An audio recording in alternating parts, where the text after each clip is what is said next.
Hello friends, अस्सलाम वालेकुम guys. उम्मीद करता हूँ कि आप सब लोग खैरियत से होंगे। आइए आज हम ज़ीरो ग्रेविटी पार्ट 2 में नई प्लेसेस के बारे में जानते हैं। तो टाइम वेस्ट किए बगैर शुरू करते हैं अपना countdown. Number 1, Hoover dam.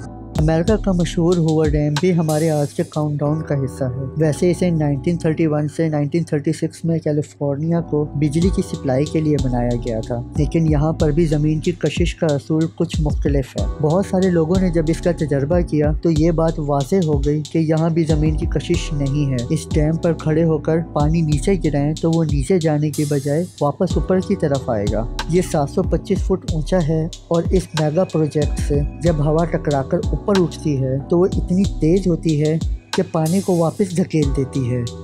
Magnetic hill, ये पहाड़ जो कनाडा के सिटी मॉन्कटन न्यू ब्रंसविक में वाक़ है, 1930 में कुछ टूरिस्ट ने इसकी ये अनोखी खासियत दरियाफ्त की। उन्होंने देखा कि इस जगह पर पानी उल्ट सिमत में हरकत करता है, यानी पानी को अगर गिराया जाए तो वो नीचे की सिमत जाने की बजाय ऊपर की तरफ जाता है। यहाँ पर कार्स भी ऊपर की तरफ जाती हैं। ये पहाड़ियाँ ऐसी हैं कि इंसानी नज़र यहाँ पर धोखा खा जाती है। यहाँ पे ऐसा भी महसूस होता है कि जैसे ऊपर की पहाड़ी नीचे है और नीचे वाली पहाड़ी ऊपर की तरफ दिखाई देती है। इसको ऑप्टिकल इल्यूजन कहते हैं।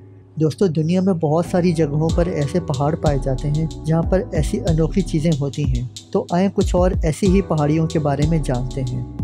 साइक्लॉप्स हिल। फ्रेंड्स, साइक्लॉप्स हिल्स में ऐसा कुछ है जो इसे यहाँ पर मौजूद बाकी पहाड़ों से डिफरेंट बनाता है। ये पहाड़ लद्दाख इंडिया में है। ये समुद्र की सतह से 14,000 फुट बुलंद है। यहाँ की डिफरेंट बात यह है कि यहाँ पर ताकतवर मैग्नेटिक पोल की वजह से कार्स इंजन ऑफ होने की सूरत में भी पहाड़ के ऊपर बआसानी चढ़ जाती हैं। ये मैग्नेटिक पोल की ताकत इतनी स्ट्रॉन्ग है कि ये बिल्कुल नीचे उड़ने वाले जहाज को भी अपनी ताकत से खींच सकती हैं। पहले यहाँ के लोगों का ख्याल था कि ये रोड इन्हें सीधा जन्नत में ले जाती है। जो शख्स जन्नत में जाने के काबिल नहीं है वो इस रोड पर चल भी नहीं सकता। आपका क्या ख्याल है फ्रेंड्स? कमेंट्स में ज़रूर बताइएगा। Golden rock. फ्रेंड्स, दुनिया में बाकी दूसरे मज़ाहिब की तरह एक मज़हब बुद्धिज़्म भी है, जिसके मानने वालों को बुद्ध बख्शू कहा जाता है। इन्हीं बुद्धों की एक मुकद्दस तरीन जगह को दडाई नॉर्मास रॉक कहा जाता है। इसके और भी नाम हैं, जैसे गोल्डन रॉक और चाय ती ओ। चाय ती ओ का मतलब मूर्ति होता है। इसके खूबसूरत नज़ारे और अपनी मुकद्दस जगह को देखने के लिए यहाँ पर हर साल पूरी दुनिया से हज़ारों लोग आते हैं। यहाँ के बुद्ध लोगों का मानना है कि इस पत्थर को यहाँ से गिरने से इनके बुद्ध बख्शू के सिर्फ एक बाल ने रोका है, इसलिए ये कभी नहीं गिर सकता। लेकिन वो ये नहीं बता सकते कि ये पत्थर यहाँ कैसे और क्यों आया। चाय ती ओ बुद्ध मज़हब के मानने वालों के लिए ये एक बहुत ही मुकद्दस जगह है। फ्रेंड्स, ये विज़िट करने की एक बहुत ही ज़बरदस्त जगह है, लेकिन इस पत्थर के बारे में आपका क्या ख्याल है? कमेंट्स में ज़रूर बताइएगा। Devils Tower USA. इस हैरान कर देने वाले कुदरती अजूबे को 1906 में अमेरिका की पहली कौमी यादगार के तौर पर माना गया। इसको देख के ऐसा लगता है कि जैसे मैदान के बीच में किसी ने कुछ दर्जन लकड़ियों को एक साथ बांध कर खड़ा कर दिया हो। हैरानी की बात यह भी है कि इसके आसपास की सारी ज़मीन बिल्कुल सीधी है, जबकि सिर्फ ये हिस्सा एक टावर की शक्ल इख्तियार किए हुए है। ये इतनी पॉपुलर जगह है कि इसको डिफरेंट मूवीज़ में भी दिखाया गया है। ये रॉक क्लाइंबर्स के लिए हॉट फेवरेट जगह है। दोस्तों, क्या आप लोग इस टावर पर क्लाइंबिंग करना पसंद करेंगे? कमेंट्स में बताइएगा। Vibration and sound waves. Friends, ज़मीन की ताकत को धोखा देने वाले बहुत से मकामात हमने देखे हैं। चलें अब पानी, साउंड वेव्स और वाइब्रेशन के आपस में क्या कनेक्शन है उसको देखते हैं। दोस्तों, साउंड वेव्स भी कशिश शकल की तरह एक ना नज़र आने वाली ताकत है और साउंड वेव्स पानी में बहुत तेज़ी से ट्रैवल करती हैं, जबकि हवा में उनकी रफ्तार कम होती है। आप वीडियो में देख सकते हैं पानी कैसे एक ज़िगज़ैग की शक्ल इख्तियार कर लेता है जैसे ही साउंड वेव्स को ऑन किया जाता है, और साउंड वेव्स को ऑफ करने पर वो अपनी स्ट्रेट लाइन में बहना शुरू कर देता है।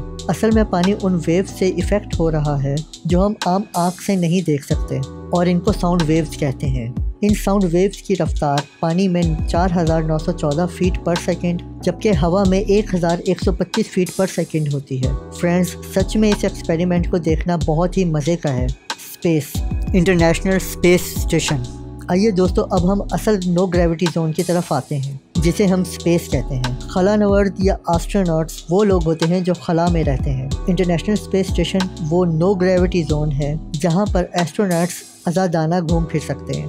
इंटरनेशनल स्पेस स्टेशन ज़मीन पर ही बना के स्पेस में छोड़ा गया था, इसलिए यूं समझना ज़्यादा आसान है कि ये ज़मीन का ही टुकड़ा है जो बहुत बड़ी स्पेस में चक्कर लगा रहा है। इंटरनेशनल स्पेस स्टेशन में रहने वाले साइंसदानों की ज़िंदगी बहुत डिफरेंट होती है। उन्हें बेवज़न होने की वजह से खाने पीने और दूसरे कामों में बहुत मुश्किल होती है। फ्रेंड्स, अगर आपको इस स्पेस स्टेशन में जाने का मौका मिले तो आप वहाँ क्या करेंगे? कमेंट्स में ज़रूर बताइएगा। Zero gravity simulations.